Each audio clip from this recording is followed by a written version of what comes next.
अगला टॉपिक हमारी बाहें फैलाकर इंतजार कर रहा है और यह आपके पेपर में यूं इंतजार कर रहा है, आओ मुझे गले लगा लो, आओ। यह क्वेश्चन मैं आपके बोर्ड एग्जाम में, इंटरनल एग्जाम में, सब जगह आऊंगा, आ जाओ आ जाओ, गले लगा लो, बस। ये वो टॉपिक है, इसको बोलते हैं अपन लोग लॉ ऑफ डिमांड, ठीक है ना। अब जो सारे लॉ हैं, ठीक है ना, उसको एक एक तरीके से लिखा जाता है। वो तरीका क्या है? जब भी कोई लॉ पूछेगा तो हम लिखते हैं बेटा स्टेटमेंट ऑफ लॉ। जब भी कोई पूछता है तो हम लिखते हैं स्टेटमेंट ऑफ लॉ। और हर लॉ ना एक अजम्पशन के ऊपर बेस होता है।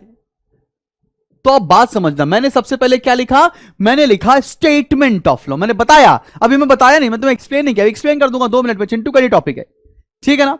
उसके बाद क्या होता है? उसके बाद हम शेड्यूल लेते हैं और हम उसके बाद डायग्राम बनाकर दिखाएंगे। इतनी चीजें आपको करनी पड़ती है जब भी आप कोई लॉ को एक्सप्लेन करोगे। बात समझ में आ रही है बच्चा पार्टी? कोई दिक्कत वाली बात तो नहीं है, कोई परेशानी तो नहीं है? यहां तक की बात एकदम अच्छे से हर एक बच्चे को समझ में आई ना बाबा? ठीक है, पेपर में क्या क्या लिखकर आना है ये क्लियर है ना? चलो भैया, तो एक एक करके मैं सारी चीजें बताने जा रहा हूं।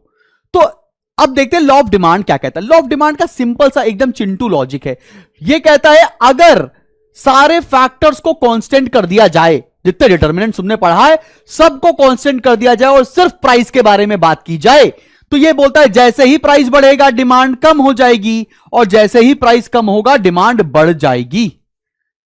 बात समझ में आ रहा है? If other factors are constant, मतलब सिट्रस पेरिबस लग रहा है, अदर फैक्टर्स रिमेन्स कांस्टेंट, तो क्या बोलता है? When price of a commodity will rise it's demand will fall and when price falls it's demand will rise. ये बोलता है हमारा लॉ ऑफ डिमांड।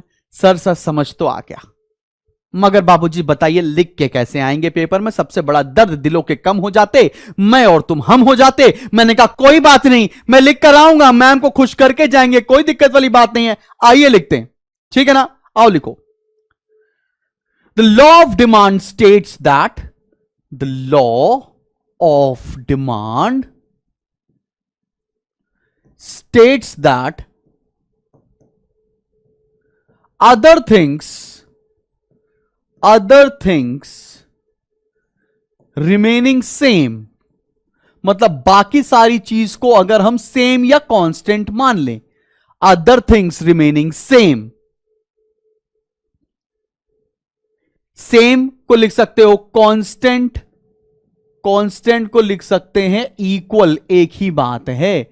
चाहे सेम लिखो, चाहे कांस्टेंट लिखो, चाहे इक्वल लिखो, एक ही बात है। The law of demand states that other things remaining same, the quantity demanded of a commodity, the quantity demanded of a commodity, the quantity demanded of a commodity,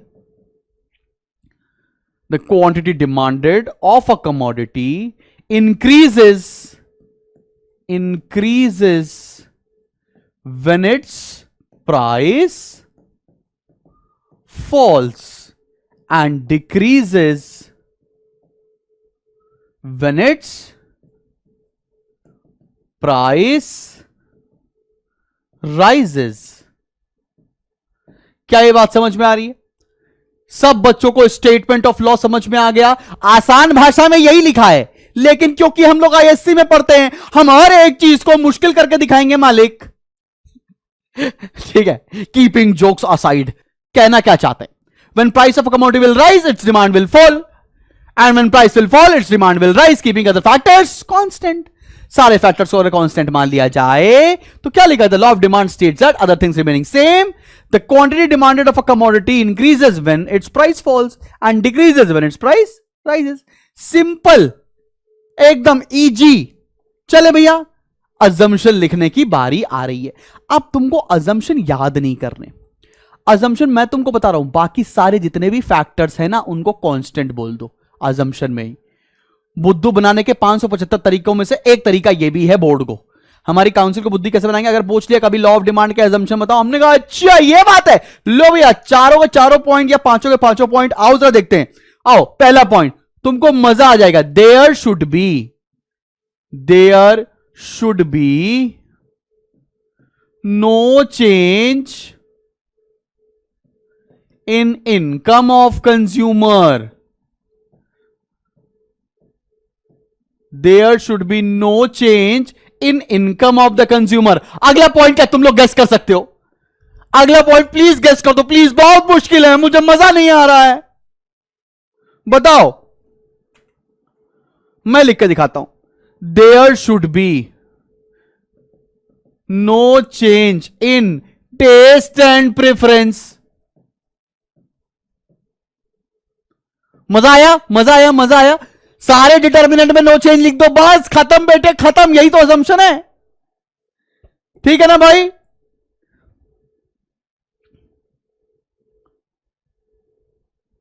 there should be no change in prices of related goods. कोई change उधर भी नहीं होना चाहिए। आओ fourth point, there should be no change in income distribution. क्या इस तरह से तुम सारे पॉइंट लिख सकते हो? और सारे पॉइंट लिखने ही क्यों, तुम्हें डिटर्मिनेंट्स याद हैं, तो तुम्हारे लिए अजम्पशन क्या हो जाएगा? चुटकी में चिपकाए फेविक्विक हो जाएगा, है कि नहीं भाई? ये क्वेश्चन आते ही जुमा केसरी हो जाएगा भाई साहब, ठीक है? लॉजिकल है, बढ़े आगे। जादूगर बना दे तुमको, बन गए ना तुम जादूगर आज। चलो आओ देखते हैं एक डिमांड शेड्यूल क्या होगा। अब हम आपको इंडिविजुअल डिमांड शेड्यूल बताएंगे, फिर मार्केट डिमांड शेड्यूल बताएंगे, उसके बाद हम तुमको दोनों के डायग्राम बताएंगे और तुम तालियां बजाते बजाते घर चले जाओगे, देखना यही होने वाला है।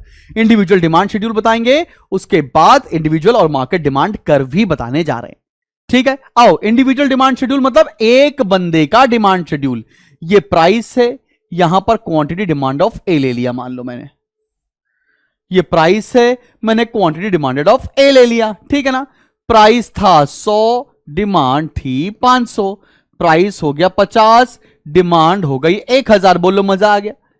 कोई दिक्कत वाली बात तो नहीं है, एकदम क्लियर है, इसमें कोई परेशानी, कोई मुसीबत, कोई टेढ़ी बात तो नहीं है ना? बताओ ना भाई, ठीक है ना? अब निकाल ले मार्केट डिमांड शेड्यूल। अब मार्केट डिमांड कैसे शेड्यूल निकालते हैं भाई? देखो, आप पहले निकालो प्राइस और क्वांटिटी डिमांड ऑफ ए, फिर निकाल लो क्वांटिटी डिमांड ऑफ बी, और ए और बी को प्लस कर दोगे तो क्या आ जाएगा? Market demand. बोले तो ए प्लस बी, है कि नहीं? बात समझ में आ रही है? प्राइस 100 है, डिमांड 500 है, प्राइस 50 है, डिमांड 1000 है। बात देखना, 100 पे मान लो बी की डिमांड थी 1000 और 50 होने पर बी की डिमांड हो गई थी 2000, तो मार्केट डिमांड कितनी हो गई? ए की डिमांड प्लस बी की डिमांड, मतलब 1500 रुपए और 3000 रुपए। तो तुमने क्या डिमांड शेड्यूल बना लिया? ए का डिमांड शेड्यूल, एक बंदे का demand schedule, individual demand schedule. कई सारे बंदों की डिमांड को अगर हम ऐड कर देंगे तो क्या बन जाएगा? Market demand schedule. सब बच्चों को समझ में आ रही है ये बात? एकदम क्लियर है ना? आसान है माफिक, कोई दिक्कत तो नहीं।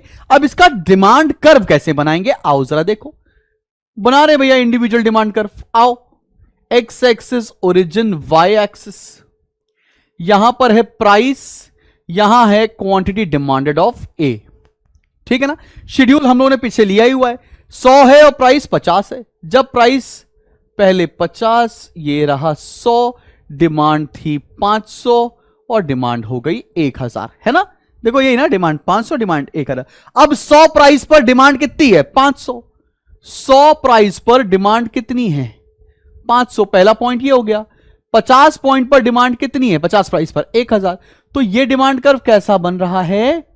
ये डिमांड कर्व इस पॉइंट से मीट करा दो, ये बन गया डी, और it's a downward sloping demand curve, मतलब ऊपर से नीचे की तरफ बढ़ रहा है। ये हमने क्या बनाया? एक इंडिविजुअल का डिमांड कर्व बनाया। अब देखा जाए मार्केट डिमांड कर्व कैसे बनाएंगे।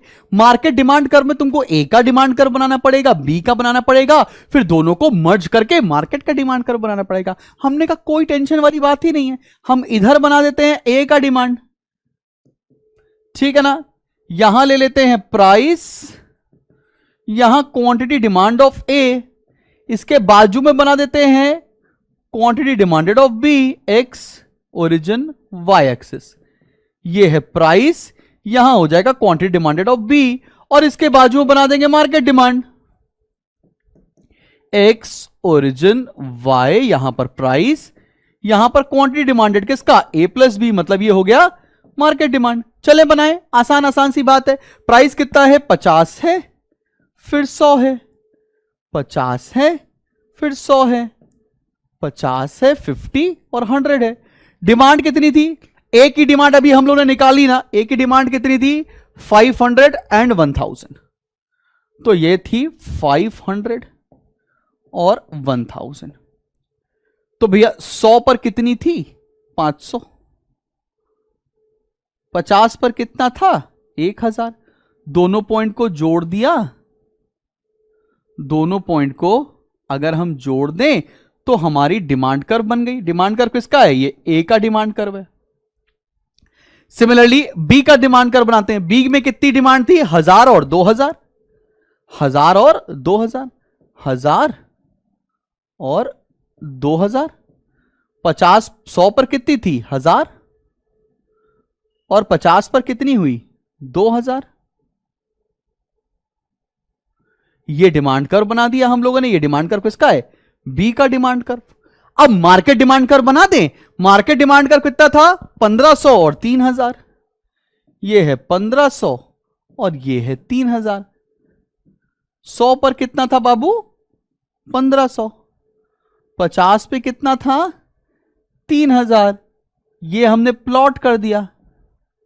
ये डिमांड कर्व किसका बन गया, ए प्लस बी का, तो इसे बोलते हैं मार्केट डिमांड कर्व। सब बच्चों को डिमांड कर्व मेरे साथ साथ बनाना आ गया है। कोई दिक्कत कोई परेशानी तो नहीं कि भैया इंडिविजुअल का कैसे बनेगा, मार्केट का कैसे बनेगा, आंखों के रास्ते दिल में उतरा कि नहीं उतरा, समझ में आ रही है बात ना, एकदम क्लियर है। चलें अगले टॉपिक की तरफ बढ़ा जाए। और अगले पहला पॉइंट क्या कह रहा है, reasons for downward slope of demand curve. हमको देखो बेसिक सी बात तुमको बता रहे हैं जो तुम्हारे पूरे इस चैप्टर में काम होने वाली है। एक जब हम डिमांड कर्व बनाते हैं तो यहां पर प्राइस आता है, यहां पे क्वांटिटी डिमांड आता है, ये एक्स एक्सिस ओरिजिन और ये वाई एक्सिस होती है। हमारी डिमांड कर्व ऊपर से नीचे की तरफ बढ़ता है ना, इसीलिए इसको डाउनवर्ड स्लोपिंग डिमांड कर्व बोलते हैं। और ऊपर से नीचे की तरफ बढ़ता क्यों है, पहले मेरी प्राइस और क्वांटिटी ये होते थे, फिर मेरी प्राइस कम हुई और क्वांटिटी बढ़ गई। प्राइस कम होने से क्वांटिटी का बढ़ना, यह रीजन होता है downward slope of demand curve का प्राइमरली। अब इसको जस्टिफाई करने के लिए बहुत सारे पॉइंट्स हैं, आओ एक एक करके सारे पॉइंट को हम पढ़ते हैं। पहला पॉइंट बोलता है law of diminishing marginal utility, इसको हम लोग एलडीएमयू भी कहते हैं। वैसे तुमको एक बात बताना चाहता हूं, एलडीएमयू हमारे चैप्टर नंबर 3 का पोर्शन है, उसके साथ ही पढ़ना चाहिए, लेकिन कोई बात नहीं, फिर भी यहां बताते हैं ये क्या है।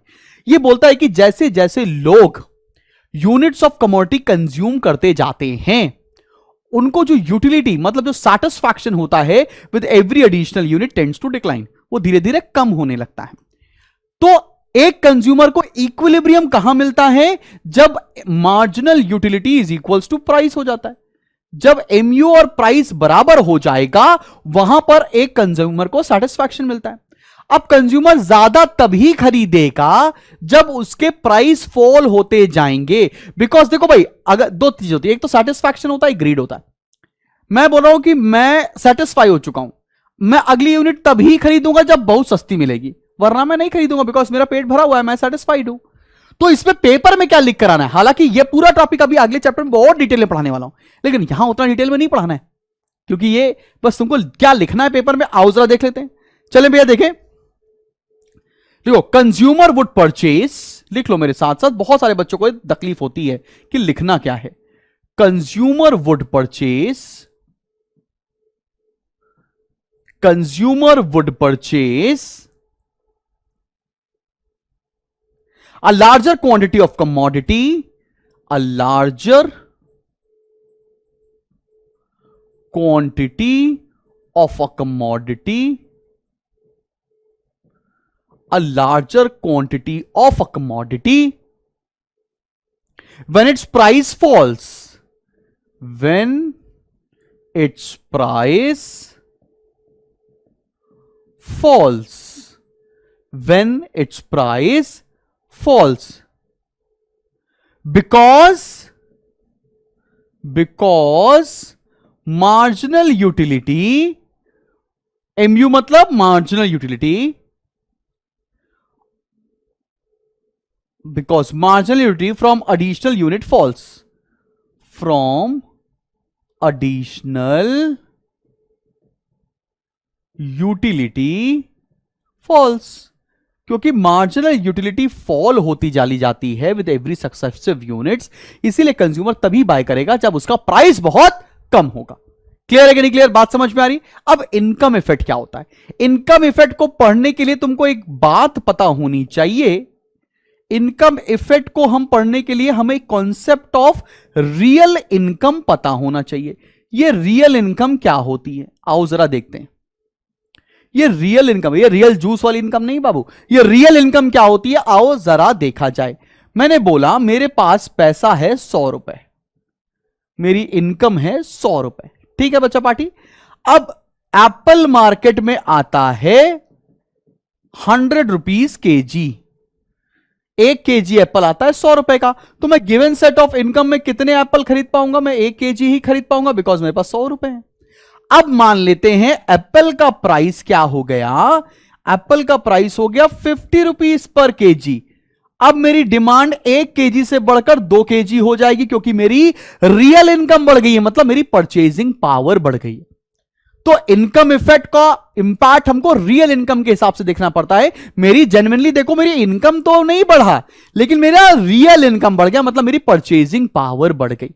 तो जब लोगों की रियल इनकम बढ़ती है तो वो ज्यादा कंज्यूम करने लगते हैं, जिसकी वजह से डिमांड इंक्रीज हो जाता है. डिमांड इंक्रीज हो जाएगा, इसलिए downward slope of demand curve बनेगा. अब लिखकर क्या आना है पेपर में, आओ जरा वो देख लेते हैं बेटा. बात समझ में आ रही है? लिखो भैया. Change in demand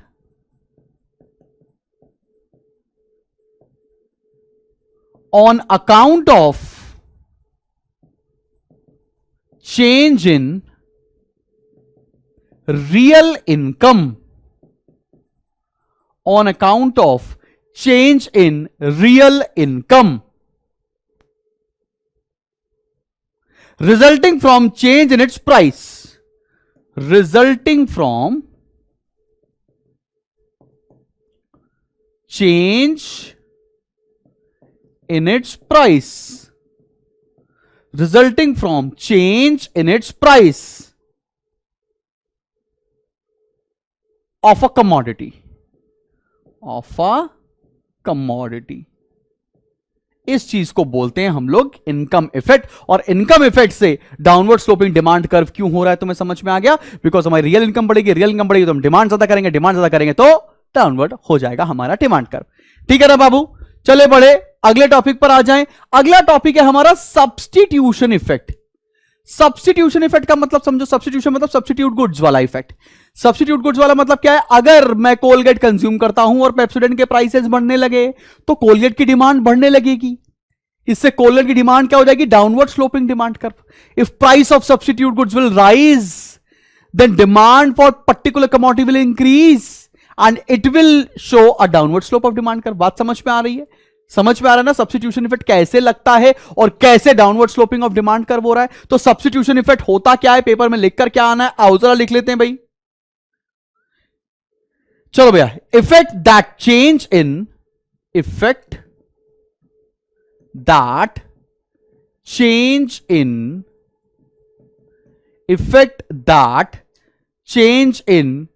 relative price of substitute goods, relative price of substitute goods,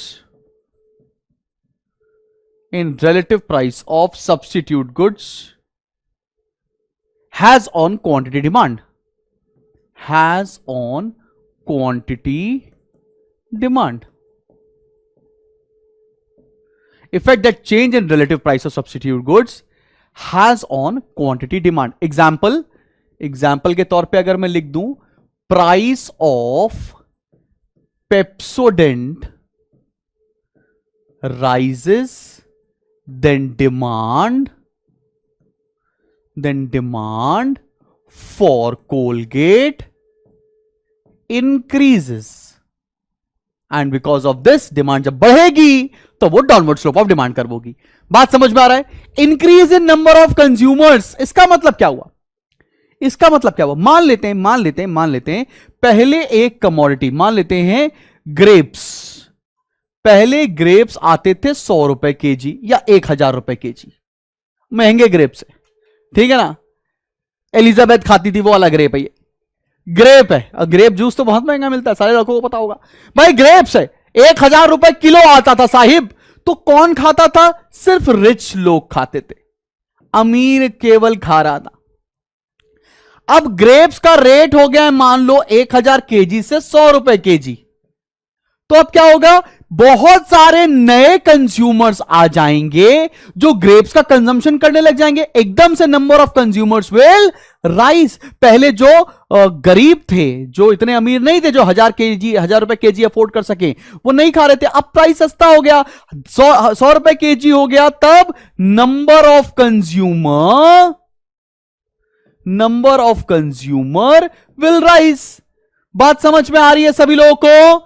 इसको बोलते हैं increase in number of consumer से downward slope of demand curve. कैसे होगा? क्योंकि अब एकदम से ग्रेप्स की कंजम्पशन बढ़ जाएगा और वो downward slope of demand curve हो जाएगा। बात समझ में आ रही है? लिखो, when price of a commodity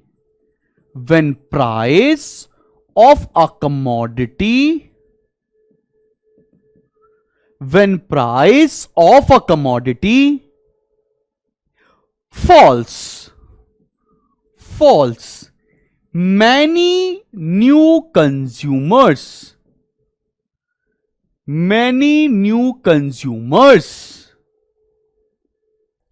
will start purchasing the commodity, will start purchasing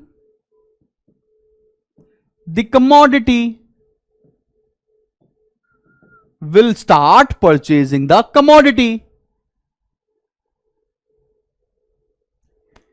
hence demand will rise,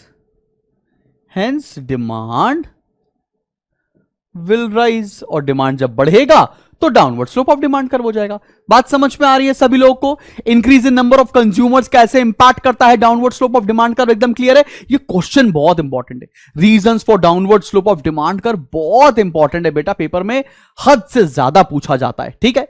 अब आते हैं several uses of a commodity के ऊपर। अब एग्जाम्पल के तौर पे अगर मैं तुमको बताना चाहूं तो अगर मान लो एक कोई कमोडिटी है, मैं मान लेता हूं उसका नाम है इलेक्ट्रिसिटी। अगर इलेक्ट्रिसिटी बहुत कॉस्टली है, 100 रुपए यूनिट है, आज कितना रुपए यूनिट है? घर पे हमारे 10 रुपए होती है। अगर 100 रुपए यूनिट होगी तो बिजली का काम एसी पंखा चलाने के लिए नहीं होगा, बिजली का काम सिर्फ लाइट जलाने के लिए होगा। अगर किसी भी गुड्स का मल्टीपल यूज होता है और उसका कॉस्ट ज्यादा है तो सबसे इंपॉर्टेंट यूज के लिए उसको यूज किया जाता है। और अगर किसी गुड्स के मल्टीपल यूज हैं और इसका पैसा सस्ता हो जाए, कॉस्टली से अब ये चीप हो जाए, तो ये मल्टीपल चीजों के लिए इस्तेमाल किया जाएगा और इलेक्ट्रिसिटी की डिमांड बढ़ जाएगी। अगर इलेक्ट्रिसिटी के मल्टीपल यूज हैं और वो मार्केट में सस्ती आती है तो लोग भैया एसी भी चलाएंगे, खाना भी बनाने लगेंगे, गाड़ियां भी चलाएंगे, उसके ऊपर मजे ही मजे। बात समझ में आ रही है आपको? अगर if a good has multiple uses and if it's price is less then people will buy या use more electricity, the demand for electricity will rise and it will have a downward slope of demand curve.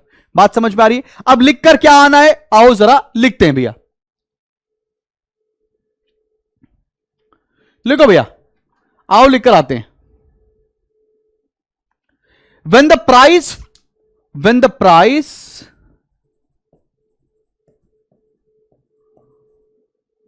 of these commodities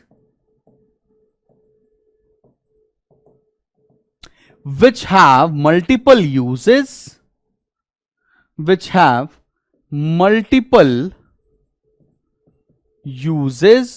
falls, when the price of these commodities which have multiple uses falls, then demand will rise, और demand जैसे बढ़ेगी तो downward slope of demand curve हो जाएगा। एकदम समझ में आ गया बच्चा बाड़ी?